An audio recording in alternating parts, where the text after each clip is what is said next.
wa antum muslimun, amma ba'd. Ibu dan bapak sekalian, kita melanjutkan kajian Syarah Al-Arba'in An-Nawawiyah, masih di hadis yang nomor 3 tentang Arkanul Islam, itu rukun-rukun Islam. Dan masih kita membahas rukun Islam yang pertama. Dan ini rukun Islam yang paling pokok, yang paling wajib untuk dipelajari.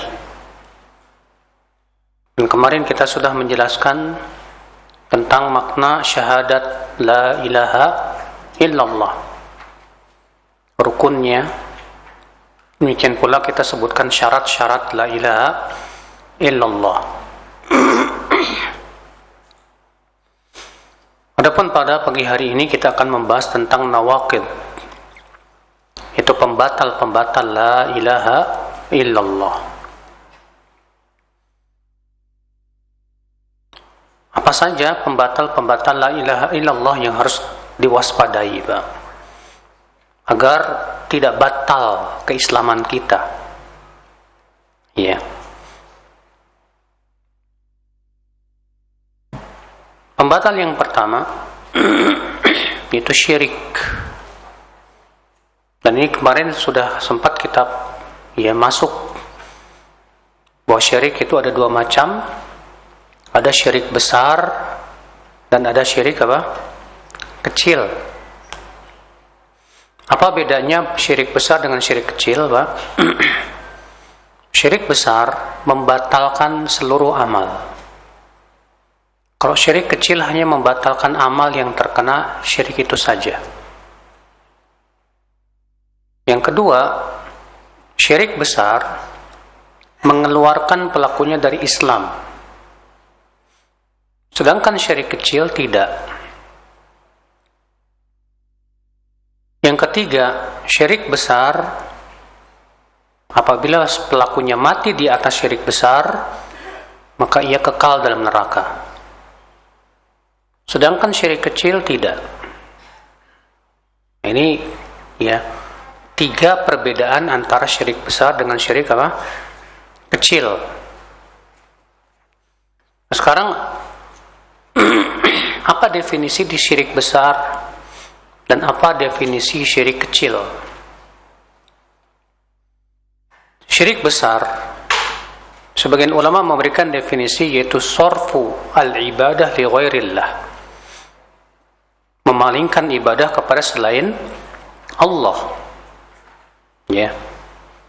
Memalingkan ibadah kepada selain Allah, seperti misalnya doa yang harusnya untuk Allah, tapi doanya kepada mayat yang udah mati. Tawakal yang harusnya kepada Allah, tapi dia tawakalnya kepada selain Allah, kepada jimat. Sebagian ulama lagi mengatakan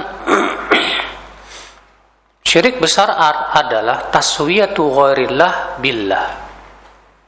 Itu menyamakan selain Allah dengan Allah, Pak. Menyamakan selain Allah dengan siapa? Dengan Allah. Contoh misalnya, menyamakan cinta kita kepada selain Allah seperti kita mencintai Allah.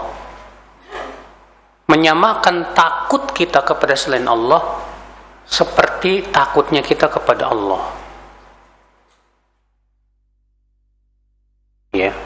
Dan dua definisi ini benar. Dua-duanya adalah merupakan syirik besar. Itu menyamakan Allah dengan selain Allah Subhanahu wa taala. Adapun syirik kecil, Pak, sebagian ulama menyebutkan bahwa syirik kecil adalah semua yang bisa menjerumuskan kepada syirik besar. Setiap wasilah menuju syirik besar, maka itu masuk dalam syirik kecil. Sebagian lagi mengatakan syirik kecil adalah mengambil sebab yang tidak disyariatkan dalam syariat Islam. Mengambil sebab yang tidak disyariatkan dalam Islam. Itu termasuk syirik apa? Kecil. Contoh misalnya, ada orang punya keyakinan bahwa sebab untuk datangnya rezeki memasang raja. Biar misalnya restorannya biar restorannya laris, laku, ditempellah di situ raja, dengan keyakinan bahwa raja ini salah satu sebab datangnya rezeki. Tapi dia yakin yang memberi rezeki siapa? Allah. Dia mengatakan bukan raja ini yang ngasih rezeki, tapi yang ngasih rezeki siapa? Allah. Ini cuma sebab aja. Kita katakan Allah tidak pernah menjadikan itu semua sebagai sebab datangnya rezeki. Allah hanya menyuruh sebab datangnya rezeki, diantaranya mencari nafkah, bisnis dan yang lainnya. Diantaranya takwa, diantaranya istighfar. Tapi tidak pernah Allah menyebutkan bahwa sebab datangnya rezeki itu. Berarti dia sudah mengambil sebab yang tidak pernah disyariatkan oleh Allah Subhanahu wa ta'ala, tidak pula oleh Rasulnya alaihi salatu wassalam. Maka ini syirik kecil. Namun ketahuilah saudaraku, bahwa syirik kecil itu lebih berat daripada dosa besar.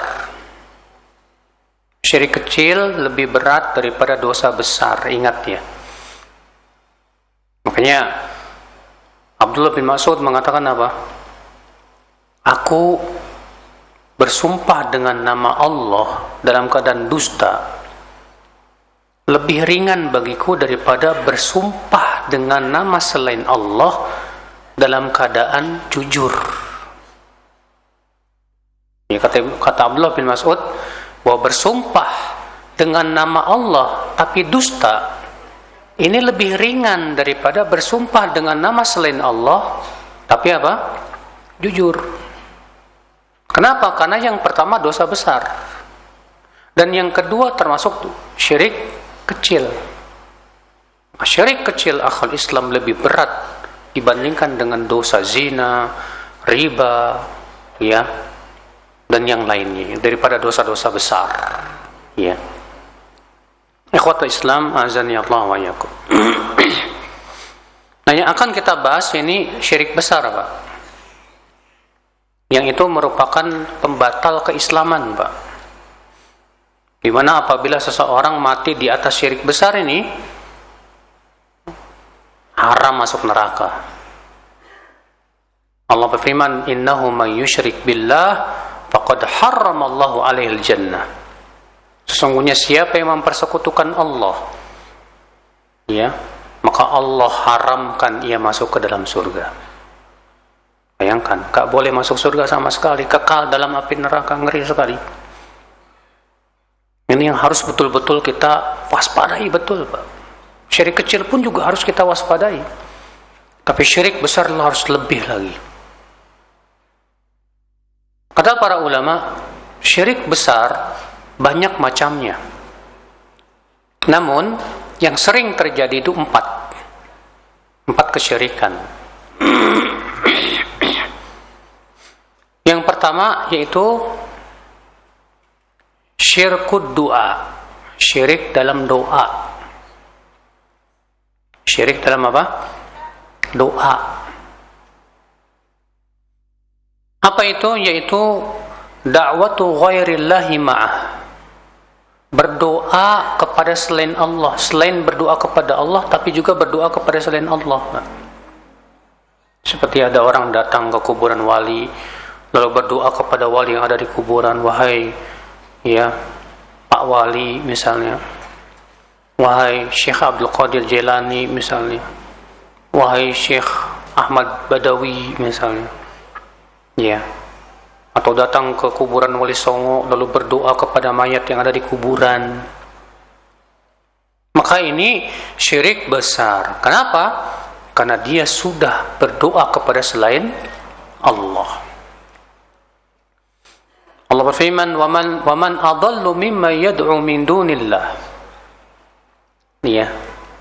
Dalam surat apa itu? Al-Ahqaf ayat 5. Dan siapakah yang paling sesat dari orang yang menyeru selain Allah, yang berdoa kepada selain Allah?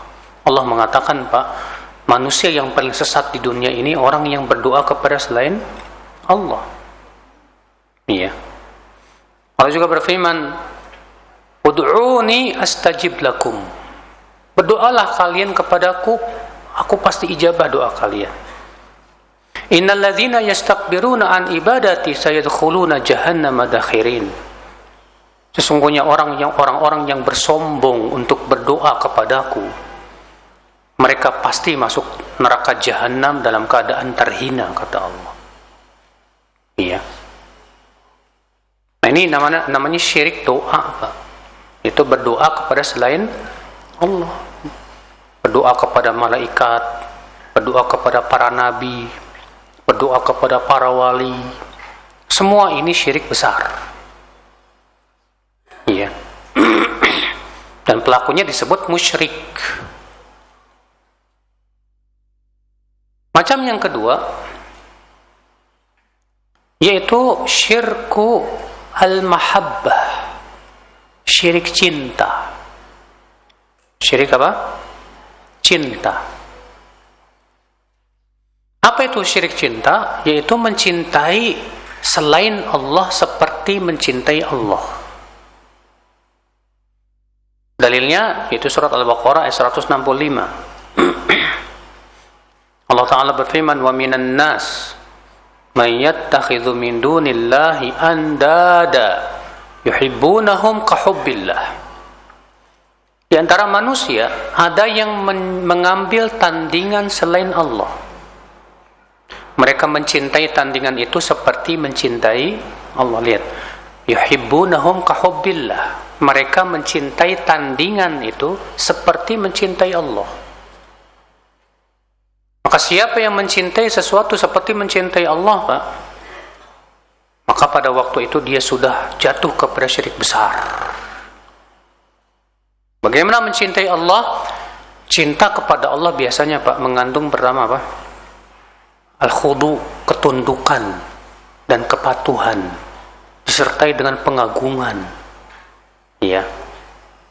Maka ketika cinta itu disertai dengan itu, Pak, berarti dia sudah mencintai sesuatu itu seperti mencintai Allah. Karena kan cinta itu bertingkat-tingkat, kata Ibnu Qayyim, ya. Tingkat yang paling dasar cinta itu namanya mahabbah. Mahabbah itu cinta, rasa suka. Ketika cintanya semakin kuat, Pak, berubah menjadi sobabah. Ini sangat cinta. Ketika semakin kuat lagi di hati, sampai-sampai selalu ingat si dia, maka ini namanya ishq, dan pelakunya disebut asyik. Ya, kalau orang Indonesia sebetulnya ngambil dari bahasa apa nih, Pak? Asik gitu. Dari kata asyik. Asyik itu artinya seseorang ya saking cintanya sampai dia selalu ingat itu, Pak. Ya. Seperti antum, seorang pemuda yang jatuh cintrong sama akhwat, yang selalu ingat ya si dia, makan ingat dia, ini ingat dia, itu namanya ishq. Iya. Nah, kalau ternyata cinta itu disertai dengan apa? Al-khudu' wa tadhallul, penghinaan diri di hadapannya dan pengagungan terhadap yang dicintai, maka ini berubah jadi cinta ibadah. Nah, ini yang masuk dalam kategori syirik. Dan sudah kita sebutkan kemarin, Pak, bahwa syirik cinta ini syirik yang pertama kali muncul di dunia. Pertama kali adanya syirik kapan? Itu di zaman Nabi Nuh. Ya. Kesyirikan apa yang dilakukan oleh kaumnya Nabi Nuh, Pak? Yaitu mencintai para wali, orang-orang soleh. Ya, Allah menyebutkan itu dalam surat Nuh. Allah berfirman, "Wa qalu la tadharunna alihatakum wa la tadharunna waddan wa la suwa'a wa la yaghutha wa ya'uqa wa nasra." Mereka berkata, jangan kalian tinggalkan Tuhan-Tuhan kalian. Jangan kalian tinggalkan Wad, Suwa, Yaghuth, Ya'uq dan Nasr. Siapa ini Wad, Suwa, Yaghuth, Ya'uq dan Nasr? Kata Abdullah bin Abbas, haula'i aqwamun salihun. Mereka ini orang-orang soleh. Waktu hidupnya orang-orang soleh. Falamma matu, ketika 5 orang ini meninggal dunia, orang-orang soleh ini, sawwaru tilka suwar. Mereka pun kemudian menggambarnya, Pak. Digambar. Tadinya bukan untuk diibadahi, bukan, Pak, tapi untuk memberikan motivasi saja. Fa'auha syaitan ilaihim, lalu setan pun memberikan wahyu kepada mereka, ya, supaya membuat patungnya. Dibikinlah patungnya, Pak. Kemudian lama-lama setan pun kemudian mewahyukan agar disembah. Terjadinya apa? Penyembahan. Lihat, ya. Ternyata syirik yang pertama kali muncul di muka bumi ini akibat berlebihan dalam mencintai orang saleh.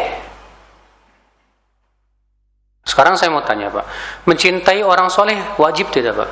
Wajib. Mencintai orang soleh, perkara yang diperintahkan oleh agama, betul, sahih.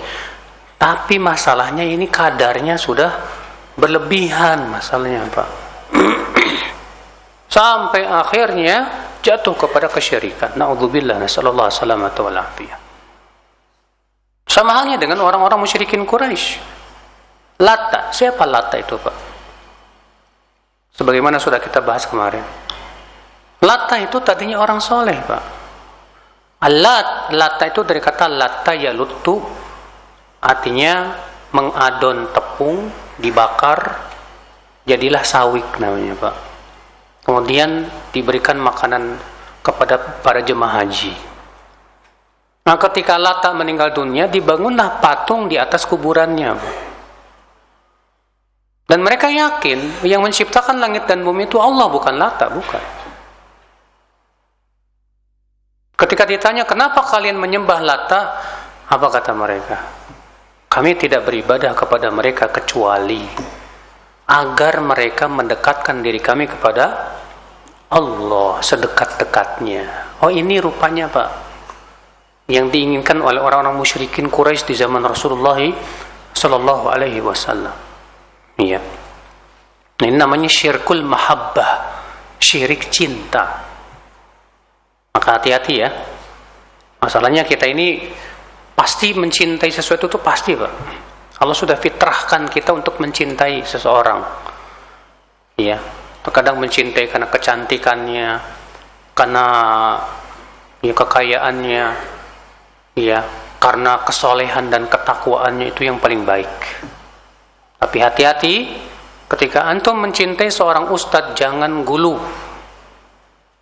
Antum mencintai seorang wali, orang yang soleh, jangan gulu. Jangan sampai derajat kepada kesyirikan. Ya. Kemudian yang ketiga, saudaraku sekalian, yaitu syirkut ta'ah, syirik taat. Apa itu syirik taat, Pak?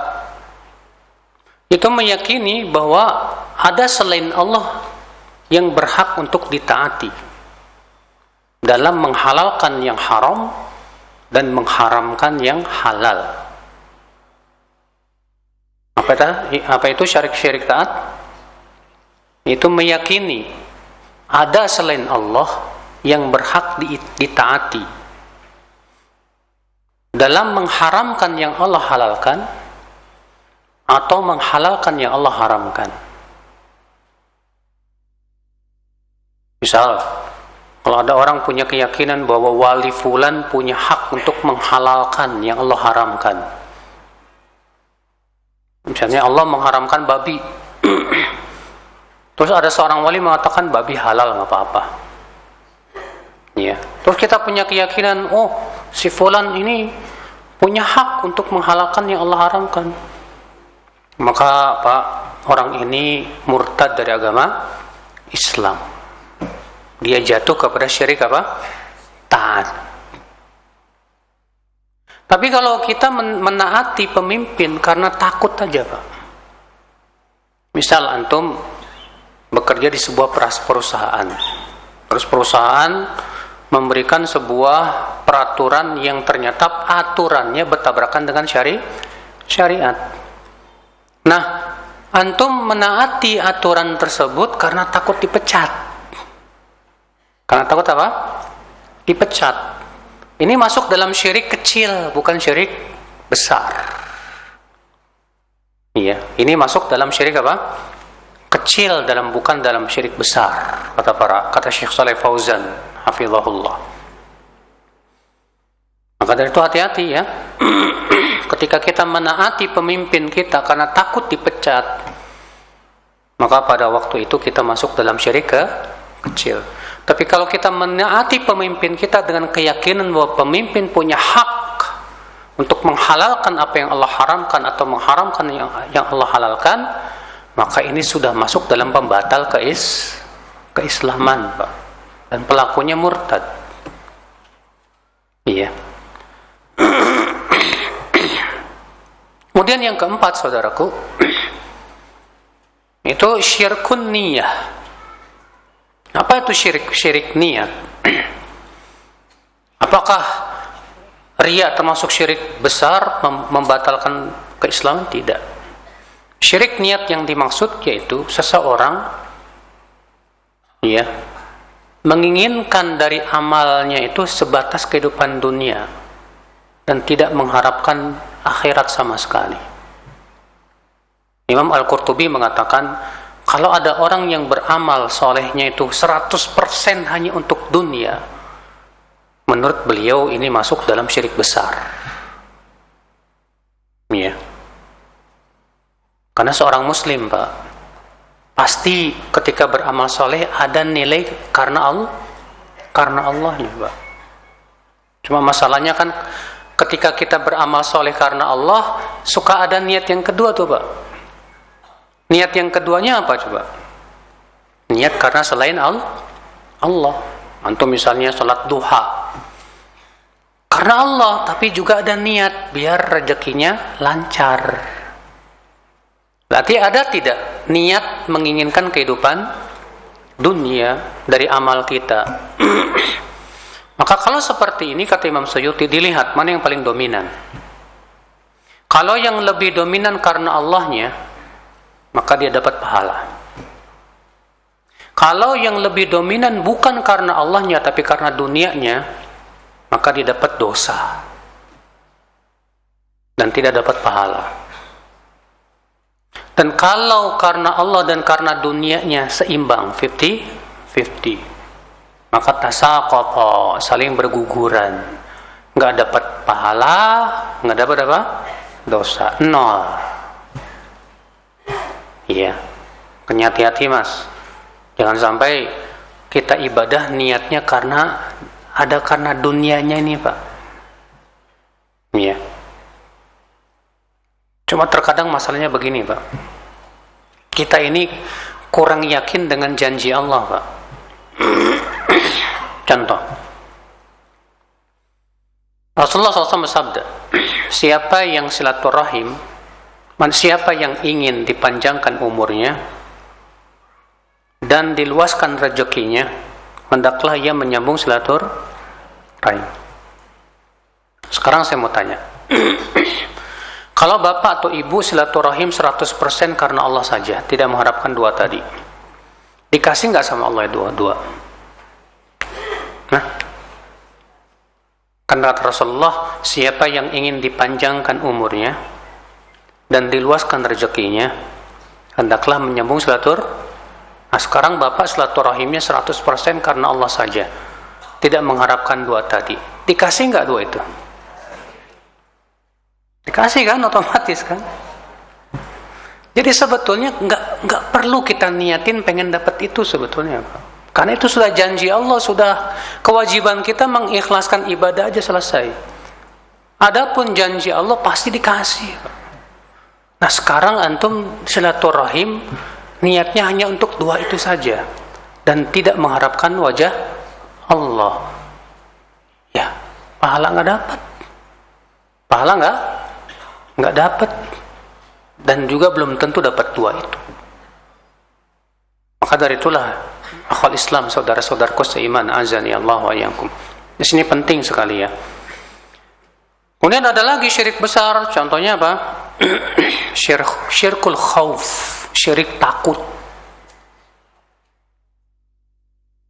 Apa itu syirik takut? Takut kepada sesuatu untuk memberikan manfaat atau mudarat kepada dirinya, Pak, tanpa izin Allah. Misalnya antum takut kualat, iya, sesuatu itu bisa memberikan mudarat kepada antum. Maka kalau antum punya keyakinan bahwa sesuatu itu bisa memberikan mudarat tanpa izin Allah, ini masuk dalam syirik besar. Karena wajib kita yakini yang bisa memberikan mudarat hanya siapa? Allah. Yang bisa memberikan manfaat hanya Allah. Selain Allah tidak bisa sama sekali, kecuali dengan izinnya. Kalau Allah izinkan baru bisa. Nah, saudaraku seiman, azani Allah wa iyyakum. Ini akhi, ini namanya syirik besar. Ini pembatal yang pertama, Pak.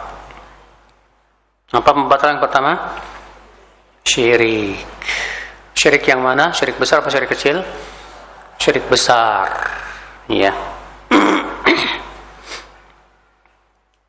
Pembatal yang kedua, man ja'ala bainahu wa bainallahi wasa'it yad'uuhum wa yas'aluhum asy-syafa'ah wa yatawakkal 'alaihim. Itu orang yang menjadikan perantara antara dirinya dengan Allah, di mana ia berdoa kepada perantara tersebut dan bertawakal kepada perantara tersebut. Maksudnya gimana? Misal, Bapak datang ke kuburan wali, Pak. Lalu Bapak punya keyakinan bahwa wali ini perantara antara Bapak dengan Allah. Paham tidak? Bapak meyakini wali ini bisa memberikan syafaat tanpa izin Allah. Lalu Bapak minta kepada wali itu dan berdoa serta tawakal kepada wali itu. Paham tidak? Dengan keyakinan bahwa wali ini akan bisa menyampaikan doa kita kepada Allah dan mendekatkan kita kepada Allah. Dan inilah kesyirikan orang-orang musyrikin Quraisy. Sudah kita sebutkan tadi, Pak. Siapa Lata? Lata itu orang soleh. Orang-orang musyrikin ketika ditanya, siapa yang menciptakan langit dan bumi? Apa kata orang musyrikin? Allah.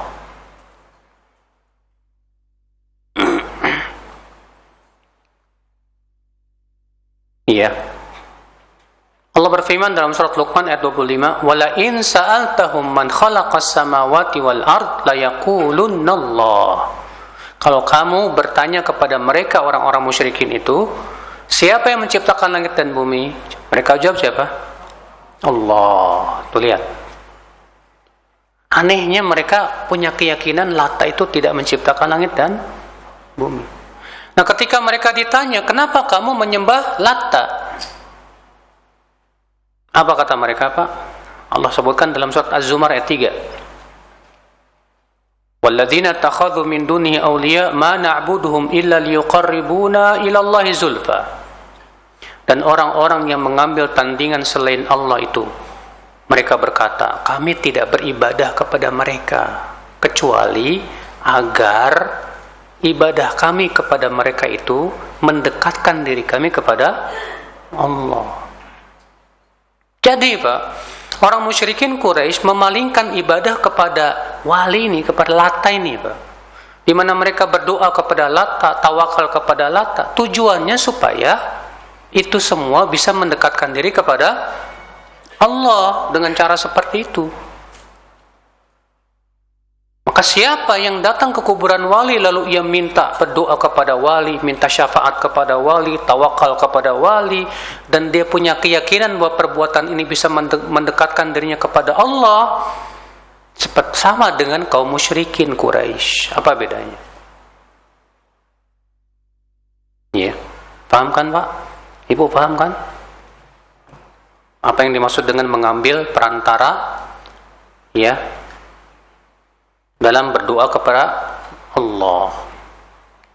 Ya. Baik. Pembatal yang ketiga. Man lam yukaffiril musyrikin aw syakka fi kufrihim wa sahhaha madhhabahum. Siapa yang tidak mengkafirkan, ya, kaum musyrikin atau ragu untuk mengkafirkan mereka atau membenarkan keyakinan mereka. Ya. Pertama apa? Semua yang sudah dikafirkan oleh Allah dan Rasulnya wajib kita yakini kekafirannya, Pak. Semua yang dikafirkan oleh Allah dan Rasulnya wajib kita yakini kekafirannya. Wajib itu, Pak. Contoh, Allah mengkafirkan Yahudi tidak? Maka wajib tidak kita yakini bahwa Yahudi kah? Allah mengkafirkan Nasrani tidak? Dalam Al-Quran, iya. Allah mengatakan tegas, laqad kafara alladzina qalu innallaha thalithu thalathah. Sungguh telah kafir orang yang mengatakan Allah itu tiga dari yang tiga. Tegas Allah mengkafirkan. Nah, lalu kita nggak mau mengkafirkan mereka, berarti sama saja kita tidak setuju dengan Allah. Atau setidaknya kita ragu, mereka kafir apa enggak sih? Padahal Allah dan Rasulnya sudah jelas mengkafirkan, Pak. Paham tidak, Pak? Beda dengan orang Muslim yang jatuh kepada kekafiran. Nah, si Muslim ini sudah berhak dijadikan kafir apa belum? Kita jadi ragu nih. Ya, karena kan untuk mengkafirkan seorang Muslim yang jatuh kepada kekafiran harus dipenuhi syarat-syaratnya. Apa syaratnya? Ditegakkan hujah dulu, dihilangkan syubhat, barangkali dia terkena apa? Syubhat. Maka yang seperti ini tidak masuk di dalam pembatal keislaman. Iya. Jadi yang dimaksud dengan pembatal yang ketiga ini, yaitu tidak mau mengkafirkan orang yang sudah jelas dikafirkan oleh Allah dan Rasulnya, Pak. Adapun kemudian kamu tidak mau mengkafirkan orang yang saya kafirkan, ini bahaya, Pak. Misalnya Bapak mengkafirkan hakim ini, lalu ada orang nggak mau mengkafirkan yang Bapak kafirkan. Oh, kamu kafir. Nah, ini manhaj khawarij. Manhaj apa? Khawarij. Iya. Kita katakan kepada orang ini, maaf mas, yang kamu kafirkan itu kan berdasarkan ijtihad kamu, bahwa dia sudah sampai kepada apa? Kekafiran. Dan dia muslim masalahnya nih. Yang lain mengatakan belum sampai kekafiran. Kamu sudah mengatakan kafir. Lalu kamu memaksakan pendapat kamu bahwa siapa yang saya kafirkan harus kafir.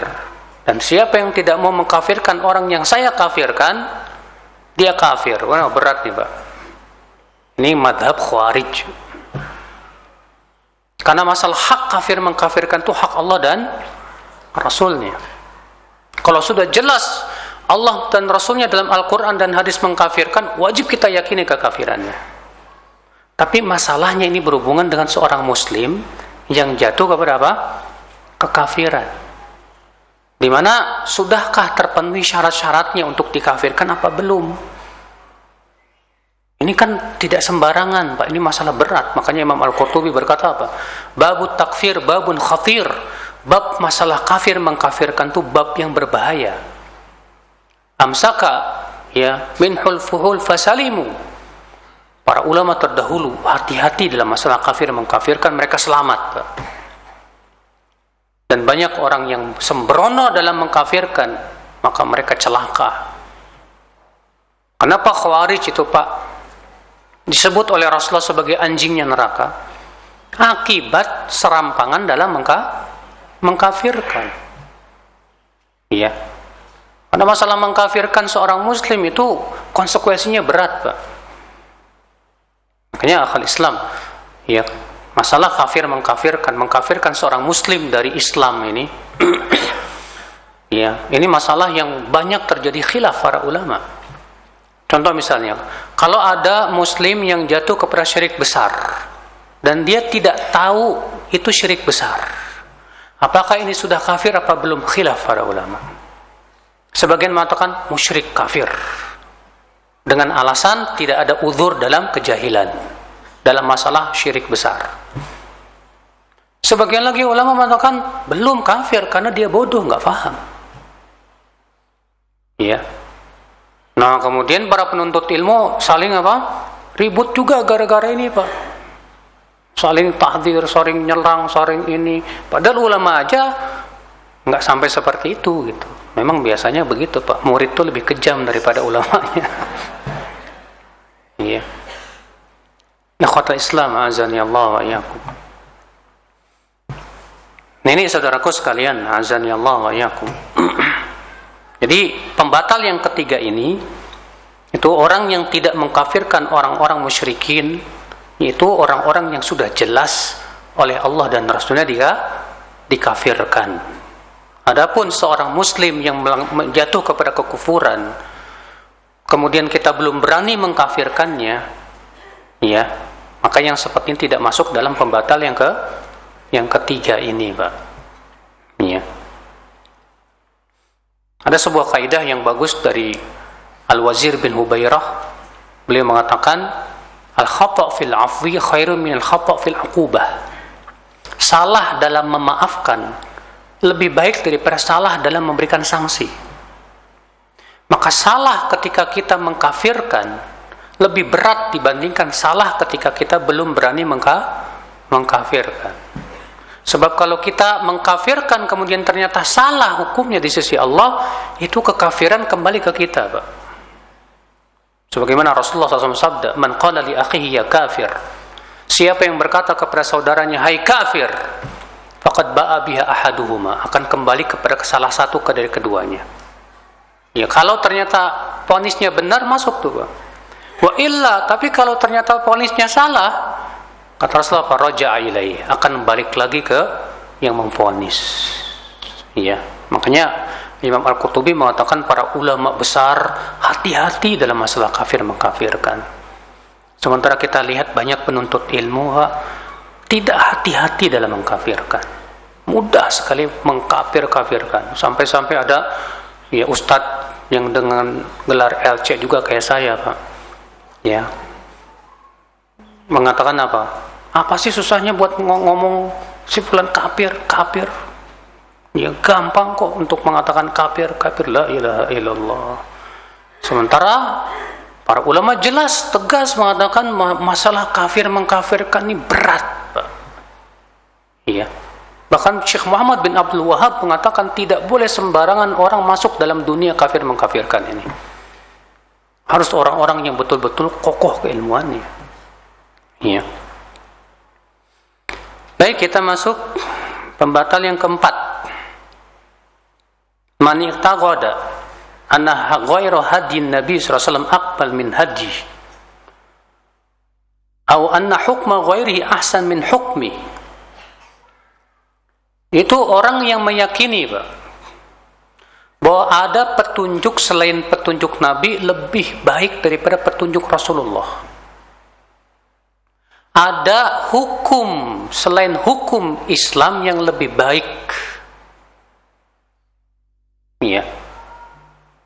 Maka orang, contoh misalnya, ada orang yang berhukum dengan hukum selain Allah, dengan keyakinan bahwa hukum selain Allah ini, Pak, setara dengan hukum Allah. Semua ulama sepakat orang ini batal Islamnya, Pak.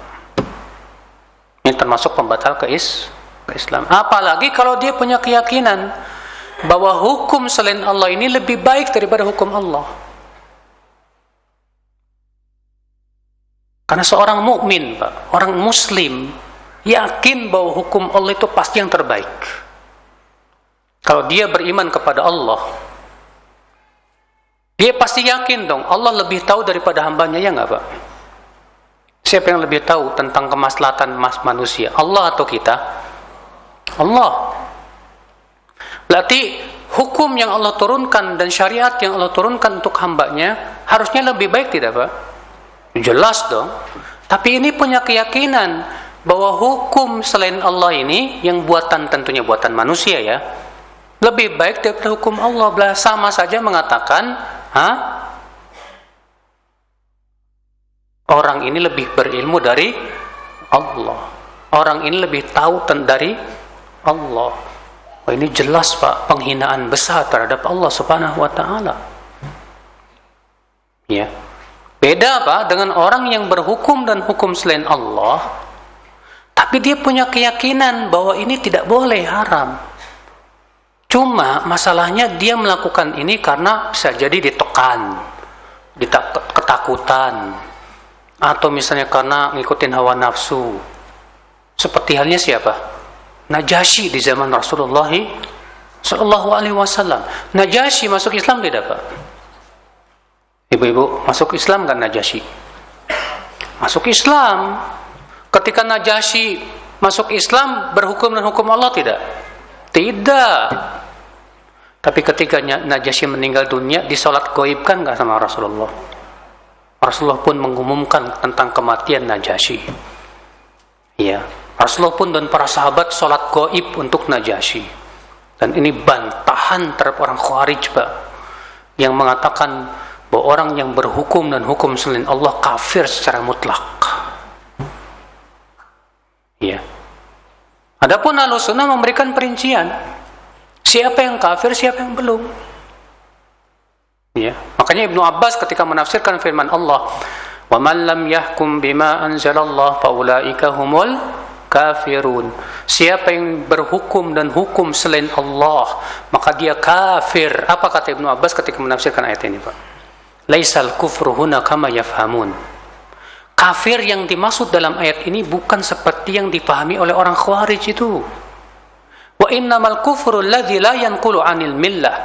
Tapi kafir yang dimaksud dalam ayat ini, kata Ibnu Abbas, kafir yang tidak mengeluarkan pelakunya dari Islam.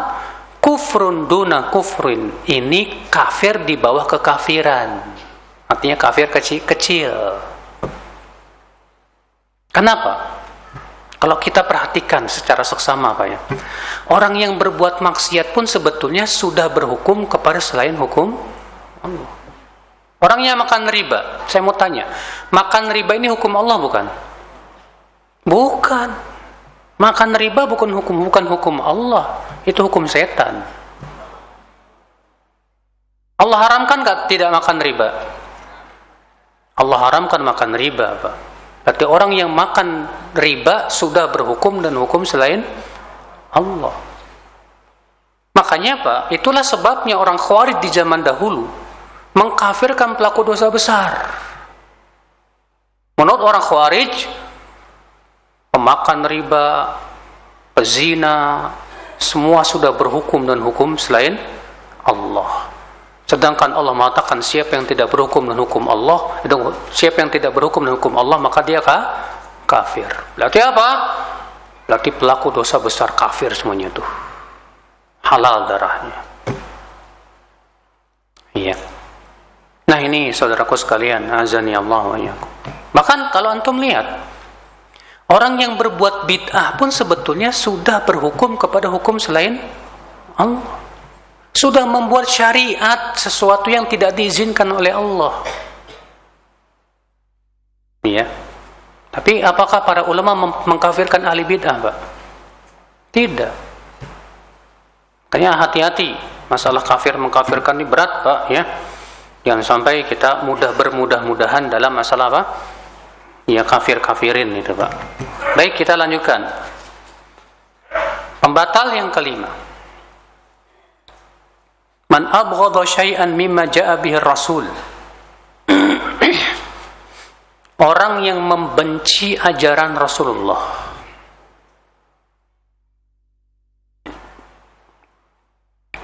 Orang yang membenci apa? Ajaran Rasulullah sallallahu alaihi wasallam. Maka ini dengan kesepakatan ulama batal Islamnya, Pak. Tapi para ulama mengingatkan kepada kita, Pak, bedakan antara membenci perbuatan dengan membenci pensyariatan. Contoh, poligami boleh nggak dalam Islam, Pak?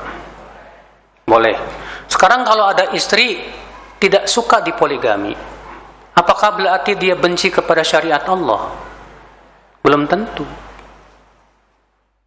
Makanya kalau seorang istri benci sama suami yang kawin lagi, lalu suaminya berkata, "Mah, kamu sudah jatuh kepada pembatal keislaman." Kenapa? Karena kamu sudah membenci ajaran Rasulullah. Rasulullah membolehkan poligami, kok kamu malah tidak suka? Berarti kamu sudah batal Islam kamu. Kita katakan, kamu suami goblok. Gak paham. Para ulama membedakan antara membenci perbuatan dengan pensyariatan. Kalau si istri ini membencinya dari syariatnya, saya benci sama syariat poligami, na'am, batal Islamnya. Tapi si wanita ini berkata, saya tidak benci syariat poligami, ini sudah ketentuan Allah, ya, asal jangan suami saya deh. Iya. Saya sih setuju, nggak apa-apa, itu syariat Allah, gimana lagi, saya setuju, asal jangan suami saya. Apakah kemudian kita katakan pelakunya kafir, Pak? Ya enggak lah. Ya, setiap manusia, setiap wanita pasti ada fitrah, dia tidak mau dimadu, Pak. Nggak mau suaminya apa? Kawin lagi. Tapi ketika suaminya kawin lagi, nah itulah memang ujian terberatnya wanita. Iya, ujian terberatnya wanita di situ. Ikhwatul Islam, azani Allah wa iyyakum. Jadi bedakan ya antara benci kepada apa? Perbuatan dengan benci kepada pensyariatan. Iya. Dibedakan oleh para ulama itu. Mana dalilnya bahwa membenci syariat atau ajaran Rasul itu membatalkan? Itu firman Allah Subhanahu wa taala dalam surat Muhammad ayat 9. Dzalika ayat 8 dan 9. Walladzina kafaru fata'sal lahum wa adalla a'malahum. Dan orang-orang kafir itu celaka mereka dan sesat amalan mereka. Dzalika bi annahum karihu ma anzalallah. Yang demikian itu dikarenakan mereka membenci apa yang Allah turunkan. Fa ahbata a'malahum. Maka Allah batalkan semua amal mereka. Maka lihat, Pak, perhatikan. Jangan sampai kita membenci syariat Allah Azza wa Jalla. Ya. Yakini bahwa syariat Allah itu pasti semua maslahat, Pak. Perintah yang Allah perintahkan pasti maslahat. Dan semua yang Allah larang pasti mengandung mudarat besar. Kalau kita berpikir dengan secara seksama, ya, kita akan dapatkan bahwa syariat Allah ini syariat yang luar biasa untuk kehidupan manusia. Tapi kalau mikir syahwat, dia tidak akan suka kepada syariat Allah biasanya, Pak. Iya. Pembatal yang keenam. Man istahza bi syai'in min dinir Rasul. Orang yang istihza, memperolok agama Rasulullah SAW, memperolok Allah atau memperolok ayat-ayatnya atau memperolok Rasulnya, ya. Misalnya ada orang memperolok bahwa Al-Quran itu ayat-ayat setan misalnya. Wah, ini jelas kafir, murtad dari agama Islam. Atau memperolok ya Rasulullah SAW dengan membuat karikaturnya. menghina Rasul sallallahu alaihi wasallam. Jelas ini murtad dari agama Islam. Atau misalnya memperolok ya ajarannya. Nah, kalau terkadang ada orang tidak tahu kalau ini ajaran Rasul. Paham tidak, Pak? Dia tidak tahu kalau ini ajaran Rasul, maka yang seperti ini belum dikafirkan. Misalnya ada orang tidak tahu kalau jenggot ini ajaran Rasul, dikira itu cuma budaya Arab aja misalnya. Kemudian dia mengejek orang yang berjenggot karena ketidaktahuannya bahwa jenggot itu ajaran Rasul. Maka yang seperti ini belum dikafirkan. Berbeda kalau dia sudah tahu jenggot itu ajaran Rasul, sudah paham bahwa Rasul berjenggot, tetap saja dia memperolok, maka ini bisa jadi batal Islamnya, Pak. Iya, hati-hati. Mana dalilnya? Itu surat At-Taubah ayat 566. Allah berfirman, "Qul abillahi wa ayatihi wa rasulihi kuntum tastahzi'un." Katakan, apakah kepada Allah, ayat-ayatnya dan Rasulnya kalian memperolok? La ta'tadhiru, kalian jangan minta alasan lagi. Qad kafartum ba'da imanikum, sungguh kalian telah kafir setelah keimanan kalian. Gara-garanya apa? Ayat ini turun gara-garanya apa? Itu dalam sebuah peperangan ada orang berkata begini, "Ma ra'ayna arghab butunan wa ajbanahum inda liqa min qurra'ina." Kami belum pernah melihat orang yang paling doyan makan dan paling pengecut dalam perang dari Muhammad dan sahabat-sahabatnya. Min Muhammadin wa ashabi. Dia mengejek dalam rangka bercanda. Ya, katanya kami belum pernah melihat orang yang paling doyan makan, yang paling pengecut dalam perang dari Muhammad dan sahabat-sahabatnya. Rupanya orang ini terdengarlah oleh seorang sahabat. Apa kata sahabat ini? "Kadzabta, kamu dusta. Sungguh aku akan melaporkan ucapan kamu kepada Rasulullah SAW." Ya. Maka sahabat ini datanglah kepada Rasulullah, ternyata ayat sudah mendahului.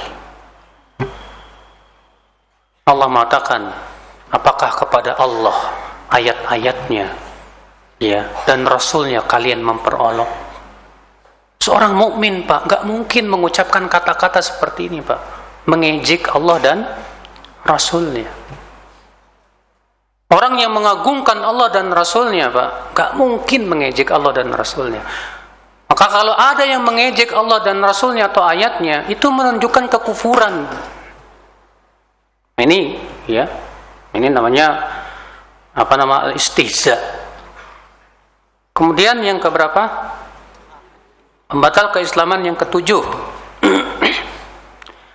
yaitu sihir. Apa itu? Sihir.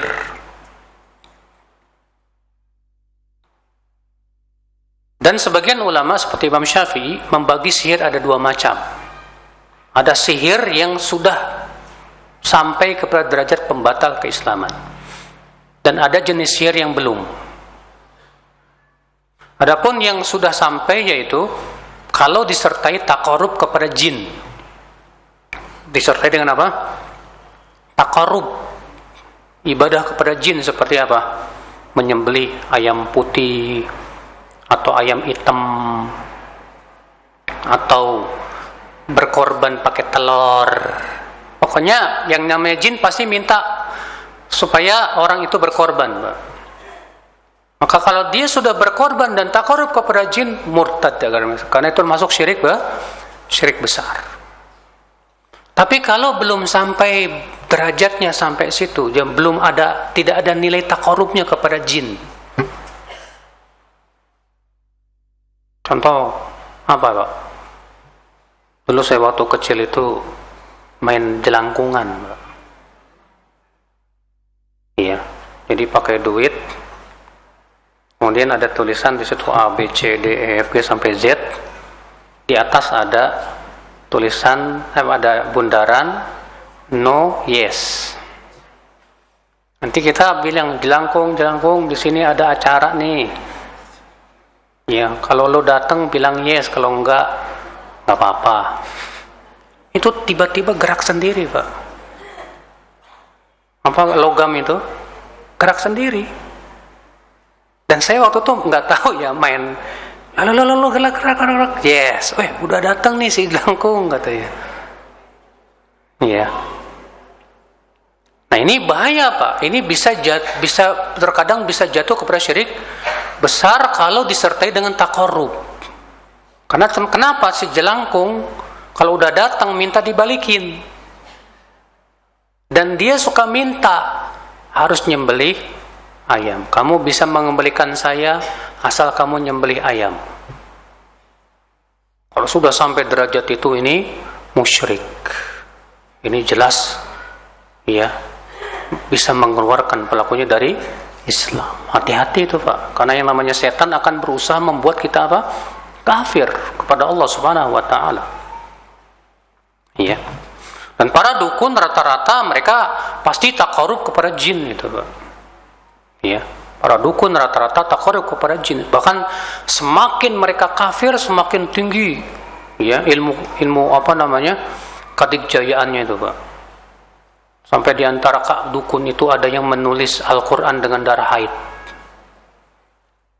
Ada dukun juga yang menjadikan Al-Quran sebagai alas kaki ketika buang air.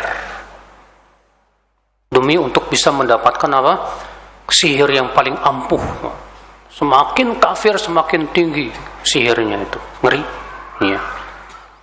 Mana dalilnya bahwa sihir itu membatalkan keislaman? Itu surat Al-Baqarah ayat 102. Allah mengatakan wattaba'u ma tatlu syayatinu ala mulki Sulaiman wa ma kafara Sulaiman walakinna syayatina kafaru yu'allimuna an-nasa as-sihr wa ma unzila 'ala al-malakaini bi Babil Harut wa Marut wa ma yu'allimani min ahadin hatta yaqula innama nahnu fitnah fala takfur fayata'allamuna minhuma ma yufarriquna bihi bainal mar'i wa zawjihi wa ma hum bidarrina bihi illa min ahadin illa biiznillah wa yata'allamuna ma yadhurruhum wa la yanfa'uhum. Mereka mengikuti apa yang dibacakan oleh setan di kerajaan Sulaiman. Padahal Sulaiman tidak kafir, tapi setan-setanlah yang kafir. Merekalah yang mengajarkan manusia sihir. Dan apa yang diturunkan kepada dua malaikat di negeri Babil, itu malaikat Harut dan Marut. Dan tidaklah Harut dan Marut mengajarkan seorang pun sihir. Sampai keduanya berkata, kami ini hanyalah ujian buat kalian. Kamu jangan kafir. Maka mereka pun kemudian tetap belajar dari keduanya yang bisa memisahkan antara suami dan istri. Padahal mereka tidak bisa memberikan mudarat kepada seorang pun kecuali dengan izin Allah. Iya. Lihat di situ. Harut dan Marut mengatakan apa? Kami ini ujian buat kamu. Jangan kamu kafir. Sehingga dijadikan dalil oleh para ulama berarti orang yang belajar sihir kafir. Iya. Pembatal yang ke-8. Mudhaharatul musyrikin wa muawanatuhum 'alal muslimin. Itu membantu kaum musyrikin untuk menyerang kaum muslimin, Pak. Membantu kaum musyrikin untuk menyerang kaum muslimin. Membantu orang-orang kafirin untuk menghabisi orang Islam. Ya. Dalilnya mana? Yaitu surat Al-Maidah ayat 51. Allah berfirman, "Ya ayyuhalladzina amanu la tattakhidhul yahuda wan nasara awliya ba'dhuhum awliya'u ba'd wa man yatawallahum minkum fa innahu minhum innallaha la yahdil qaumadh dhalimin." Ya, orang-orang yang beriman, jangan kalian mengambil Yahudi dan Nasrani sebagai aulia. Aulia itu jamak dari wali. Apa makna wali? Yang kita berikan loyalitas kepadanya, baik dia teman setia ataupun pemimpin. Ya. Sebagian mereka adalah wali untuk sebagian yang lain. Maka siapa yang memberikan loyalitas kepada mereka, maka ia termasuk golongan mereka. Sesungguhnya Allah tidak memberikan hidayah kepada orang-orang yang zalim itu. Ya. Pembatal yang ke-9. Pembatal ke-9, man i'taqada anna ba'dhan nas yas'ul khuruj an syari'atin nabi. Itu keyakinan bahwa ada orang yang boleh keluar dari syariat Rasulullah sallallahu alaihi wasallam. Ini seperti halnya keyakinan orang sufi, Pak. Orang sufi itu punya keyakinan orang yang sudah sampai derajat ma'rifat, maka tidak perlu ikut syariat Rasul lagi. Makanya kata mereka, orang yang sampai derajat ma'rifat tidak perlu sholat lagi. Ya, antum lihat, mereka-mereka ini pas adzan tuh Pak, pulang ke rumah. Orang-orang pergi ke masjid, dia pulang ke rumah. Ketika ditanya, kok kamu nggak ke masjid? Apa jawabnya Pak? Beda makom. Kamu itu masih tingkatan syariat, saya sudah ma'rifat. Saya sholatnya di Mekah. Jam berapa berangkat? Iya. Kalau misalnya zuhur jam 12, terus kamu berangkat jam berapa sholat zuhurnya? Ya berangkatnya sebelum zuhur lah ke Mekah. Jadi sono masih jam 8 mas. Belum zuhur. Balik lagi kamu nanti. Ya Allah musta'an. Itu kedustaan mereka Pak. Makanya sampai di antara mereka Pak punya keyakinan apa? Wali itu boleh maka minum arak nggak masalah. Karena wali itu kalau minum arak katanya kalau sudah sampai ke kerongkongan jadi air putih. Betul Pak. Saking mereka sangat mengkultuskan para walinya seperti punya keyakinan seperti itu. Makanya tidak aneh kalau ada wali menghamili santriwatinya. Sebab dari keyakinan ini Pak, Ibu. Karena menurut mereka orang yang sudah sampai derajat ma'rifat tidak perlu terikat oleh syariat. Bahkan mereka punya keyakinan bahwa wali lebih tinggi dari Nabi dan Rasul. Apa kata Abul Bistam, pentolannya orang sufi itu? Maqamun nubuwah fil barzakh. Kedudukan Nabi di alam barzakh. Fuwaiqar Rasul wa dunal wali. Di atas Rasul, di bawah wali. Jadi Nabi itu tengah-tengah. Ya, di atas Rasul, di bawah wali. Berarti yang paling tinggi siapa? Wali. Kalau Ahlussunnah punya keyakinan yang paling tinggi Rasul, di bawah Rasul Nabi, di bawah Nabi siapa? Baru wali. Dan kewajiban wali ngikutin syariat Rasul. Kalau mereka enggak, mereka mengatakan wali yang paling tinggi. Dan mereka cari-cari alasan. Buktinya Khidir nggak ikut syariat Nabi Musa. Khidir kan wali. Maka Ahlussunnah menjawab, pertama, yang sahih Khidir itu adalah Nabi, bukan wali. Kenapa? Karena Khidir diberikan wahyu oleh Allah. Yang kedua, Khidir bukan Banu Israel. Sedangkan para nabi sebelum Rasulullah hanya diutus untuk kaumnya saja. Dan tidak diutus kepada selain Banu Israel. Ya. Nah, mereka punya keyakinan sampai punya keyakinan Pak bahwa Khidir sampai detik ini masih ada, Pak. Pernah dengar nggak keyakinan itu? Sampai ada kiai punya mengklaim bahwa dia bertemu Khidir dan yang lainnya. Kita katakan, apa sih cirinya Khidir?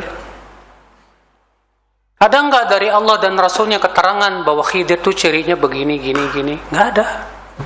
Yang kedua, Khidir pendapat yang sahih kata Ibnu Hajar sudah meninggal dunia. Sebab kalaulah Khidir masih hidup, dia harus menjadi pengikut Rasulullah sallallahu alaihi wasallam. Kalau Rasulullah bersabda tentang Nabi Musa apa? Lau kana Musa hayyan ma wasi'ahu illa tibai.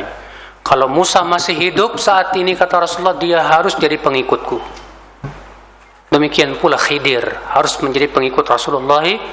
Kalau masih hidup berarti harusnya berjihad bersama Rasulullah, salat Jumat bersama Rasulullah. Ini enggak kedengeran. Iya. Adapun riwayat yang mengatakan bahwa Rasulullah ketemu Khidir ketika di hari Arafah, itu hadisnya palsu, Pak. Dibuat-buat oleh orang-orang sufi itu, Pak. Sumpah pikiran.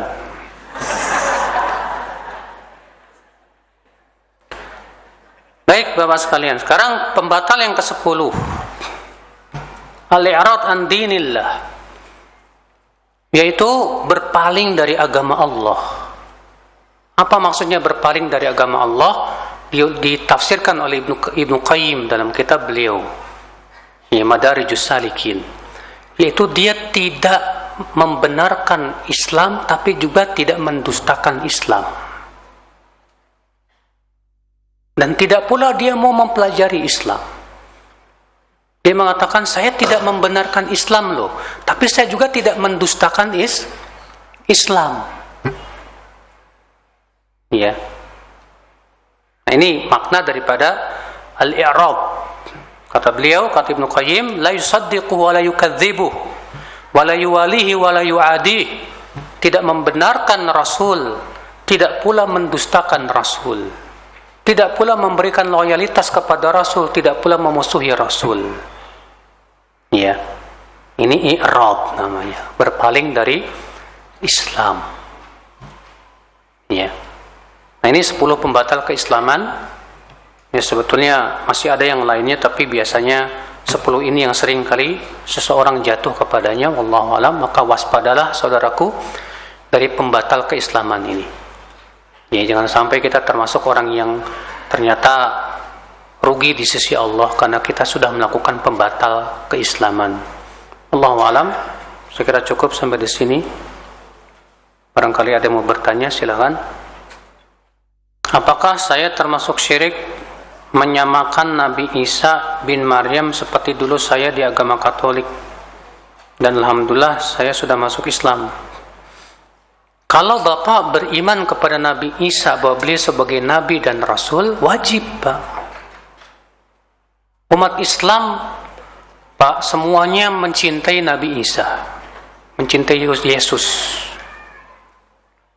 Siapa yang memperolok Nabi Isa dan menjelek-jelekkan Nabi Isa, semua umat Islam sepakat dia kafir, murtad dari agama Islam. Kenapa? Karena Allah Subhanahu wa taala mewajibkan kita untuk menghormati semua nabi dan rasul. Ya.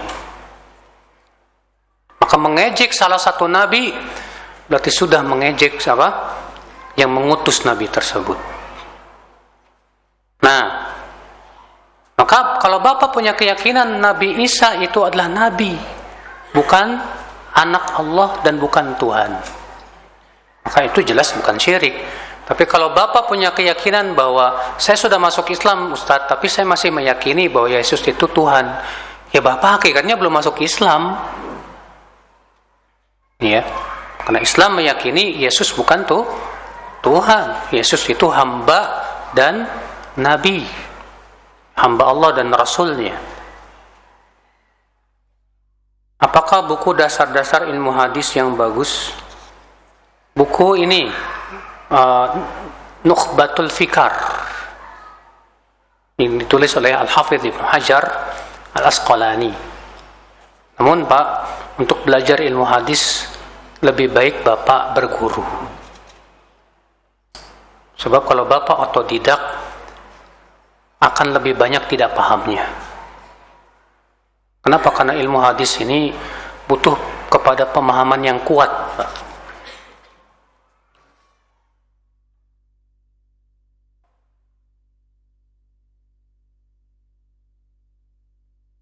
Laki-laki agama Katolik menikah dengan wanita muslimah tidak sah dalam Islam, Pak. Dan statusnya zina. Allah hanya mengizinkan laki-laki muslim menikah dengan wanita Katolik ataupun ahli kitab. Tapi untuk wanita muslimah tidak diizinkan untuk menikah dengan selain muslim. Allah tegaskan itu dalam surat Al-Mumtahanah. Allah mengatakan lahunna hillul lahum wa lahum yahilluna lahun. Iya.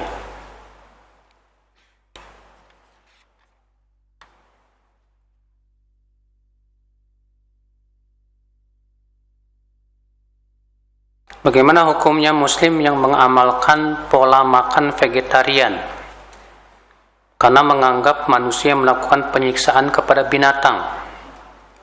Kalau dia punya keyakinan bahwa syariat Allah yang menghalalkan binatang ini gak benar dan tidak sesuai dengan zaman, maka keyakinan ini yang bisa mengeluarkan pelakunya dari Islam. Tapi kalau dia sebatas vegetarian dalam artian dia memang senangnya sayur-sayur, nggak suka daging, sebatas itu saja, ya mubah-mubah saja, silahkan. Adapun kemudian mengharamkan apa yang Allah halalkan, maka ini bisa membatalkan keislaman. Kamu yakin bahwa makan daging kambing, ayam, sapi haram bagi saya? Ya, karena bagi saya, menurut saya itu penyiksaan. Kita katakan Anda sudah mengharamkan apa yang Allah halalkan. Allah halalkan kok makan kambing dan yang lain selama disembelih dengan menyebut nama Allah. Ada apa kemudian kamu membuat syariat yang tidak pernah Allah turunkan? Membuat aturan sendiri? Yang menciptakan kambing siapa? Kamu atau Allah? Yang menciptakan ayam, sapi, kamu apa Allah? Bukan kamu kan? Kalau kamu yang menciptakan sih nggak masalah, kamu terserah. Masalahnya Allah yang menciptakan, ya terserah Allah dong. Allah yang menciptakan kambing, Allah pun halalkan buat kita. Alhamdulillah, sebagai kenikmatan buat manusia. Dan ternyata dalam daging kambing banyak manfaat-manfaat untuk kehidupan manusia. Memang betul kelihatannya menyiksa hewan, tapi karena kaidah Islam, Pak, kalau bertemu antara manfaat yang besar dengan mudarat yang kecil, maka manfaat yang besar tetap dibolehkan. Ada mudaratnya sedikit dibandingkan dengan manfaat yang besar. Iya. Nah, akhwal Islam, azani Allah wa yakum. Allah ciptakan adanya binatang buas. Karena untuk apa, Pak? Semua untuk keseimbangan dalam alam ini, Pak. Bayangkan, wah itu binatang buas itu kok makan kuda, sapi. Kenapa Allah tidak ciptakan binatang buas vegetarian juga, nggak kayak ente gitu kan?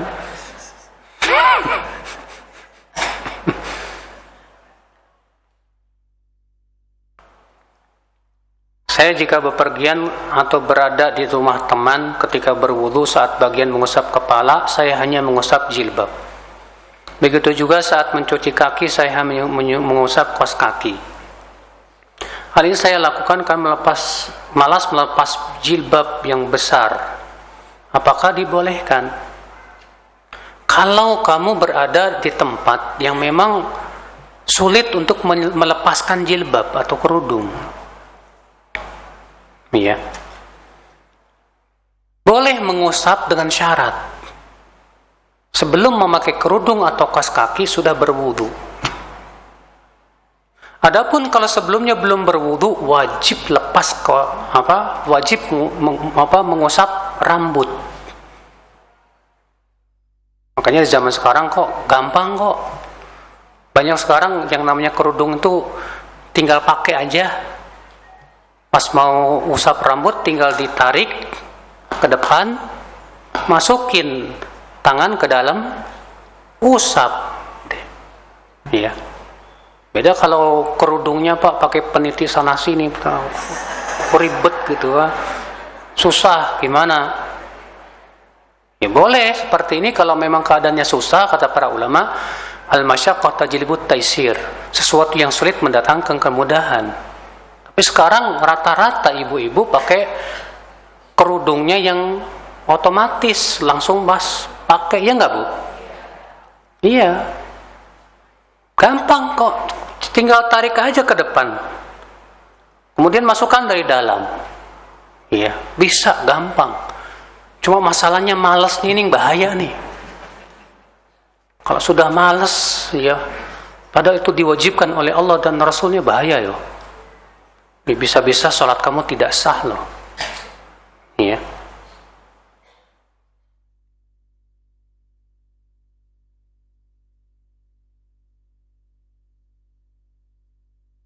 Perihal syirik ini, ketika adik saya sakit disuruh orang pakai cincin dan gelang emas sebagai pelindung. Waduh, ini syirik, Pak. Cincin gelang emas tidak bisa melindungi sama sekali, tidak bisa menolak mudarat. Ya, ini jelas syirik karena mengambil sebab sesuatu yang tidak pernah disyariatkan oleh Allah dan Rasulnya. Yang disuruh oleh Allah dan Rasulnya kalau sakit itu berobat. Berobatnya kepada siapa? Kepada tabib, kepada dokter yang ahli, bukan ke dukun. Ya. Adik saya cuma ngikutin saja orang tua itu, orang tua ustadz. Inilah. Ya, banyak orang yang jatuh kepada syirik itu gara-gara ikut-ikutan, Mas. Taklid. Akhirnya dia jatuh kepada apa? Syirik. Makanya orang-orang musyrikin Quraisy juga mereka berbuat syirik juga ikut-ikutan tuh. Padahal sudah Allah turunkan syariatnya, sudah diberitahu sama Rasul bahwa itu termasuk syirik, tidak boleh. Tapi mereka lebih ngikutin agama nenek moyang. Ya. Cara taubatnya gimana? Cara taubatnya karena dia tidak tahu, ya, kewajiban dia adalah taubat dengan taubat yang nasuh. Dan taubat nasuh memenuhi 3 syarat. Yang pertama, menyesali perbuatan tersebut. Yang kedua, ya, meninggalkan perbuatan dosa itu. Dan yang ketiga, bertekad untuk tidak pernah lagi balik lagi. Ada saudara murtad, Ustadz, tapi masih suka sholawat. Yang gak ada manfaatnya lah. Murtad dari agama Islam tapi masih senang sholawat, tetap gak ada manfaatnya. Ya. Kalau mau masuk Islam apakah harus syahadat? Kalau dia murtad, wajib dia syahadat.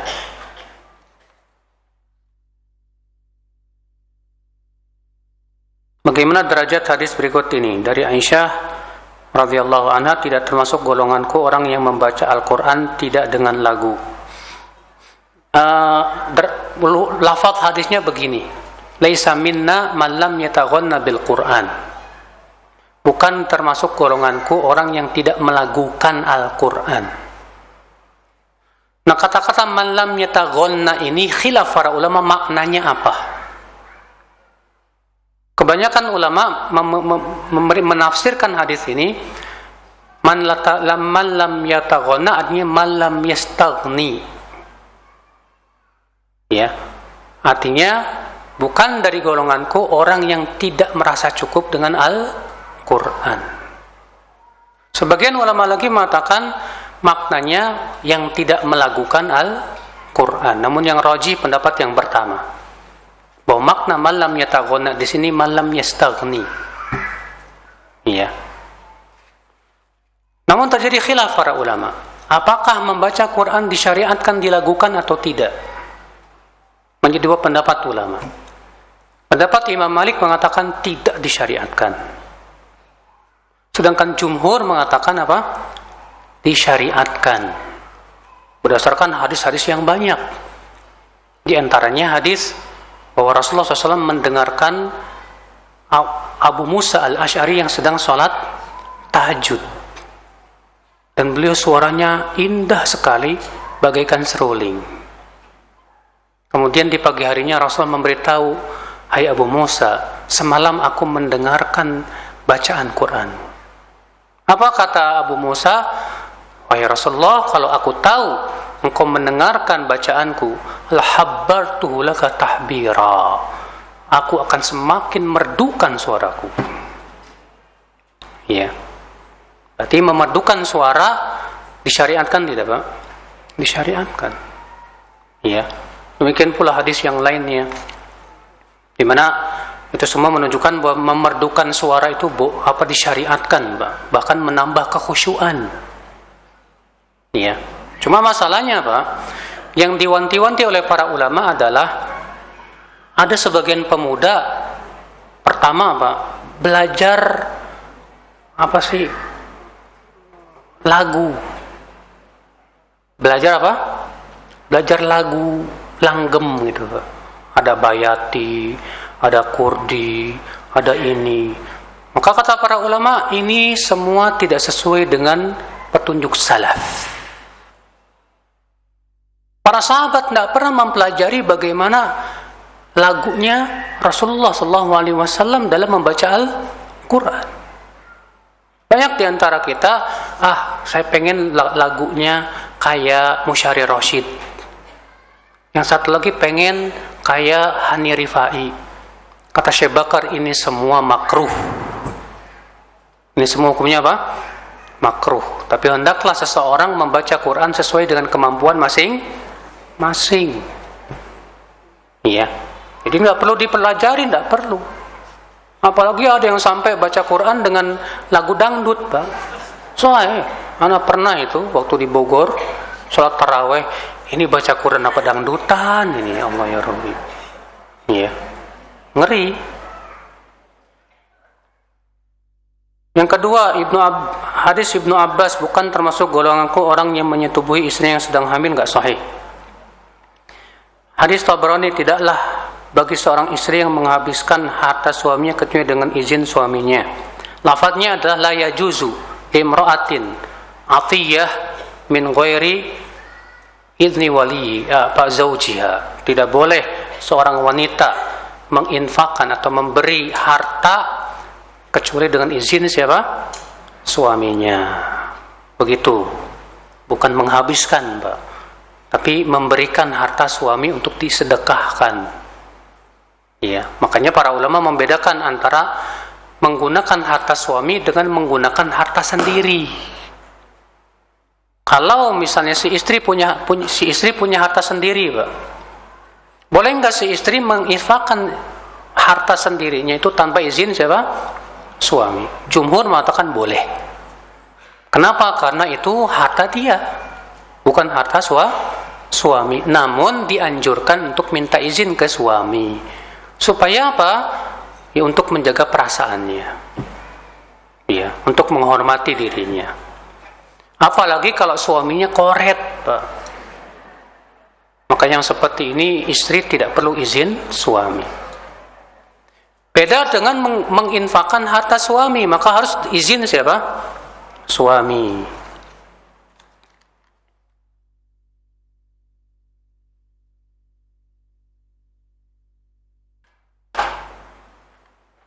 Apa hukumnya Haji Furoda? Nggak tahu saya. Coba tanya Ustaz Erwandi, Pak. Saya belum pernah mempelajari itu. Tapi saya pribadi, Pak, memandang ini kok kayak mengambil kesempatan dalam kesempitan, Pak. Saya pernah ditawarkan Haji Furoda. Saya tanya, boleh saya tahu keuntungan buat saya berapa? Saya pengen tahu aja. Buat uang saku Ustadz selama haji 50 juta, dia per orang dapat $750. Anak bilang, aduh, fitrah anak kok menolak ya? Orang kan pengen haji, Mas. Harusnya kita memberikan kemudahan dong. Kalau misalnya Haji Furoda itu boleh ya, jangan mengambil keuntungan sebesar-besarnya hanya karena menggunakan kesempatan, karena orang menunggu haji lama banget. Akhirnya sampai berapa, Pak? $25.000. Berapa itu? 300 juta. Ternyata mengambil keuntungannya besar sekali, Pak. Aduh, kata saya, maaf, ini saya nggak sesuai nih dengan fitrah saya nih. Seharusnya ya mudahkan orang untuk haji. Ini kan amalan mulia, Nabi bilang. Orang susah sekarang mau haji nungguin sampai puluhan tahun. Terus kita gunakan mengambil kesempatan yang sebesar-besarnya tuh. Saya kayaknya nggak sesuai fitrah saya. Jadi gimana Ustadz? Nggak deh. Walaupun keuntungannya gede banget sih sebetulnya ya. Lumayan sekali haji bisa beli Innova tuh, Pak. Tapi saya fitrahnya nggak bisa nerima, Pak. Iya.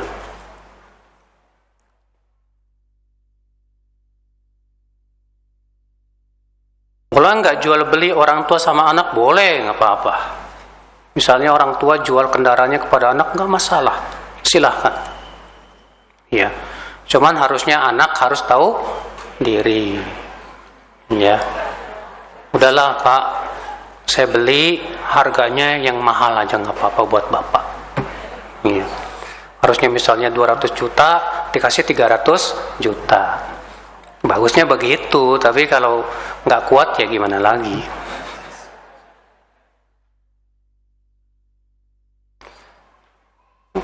Untuk orang yang sekarang banyak mengolok-olok syariat karena terkena syubhat, Ustadz. Misalnya tidak meyakini musik haram.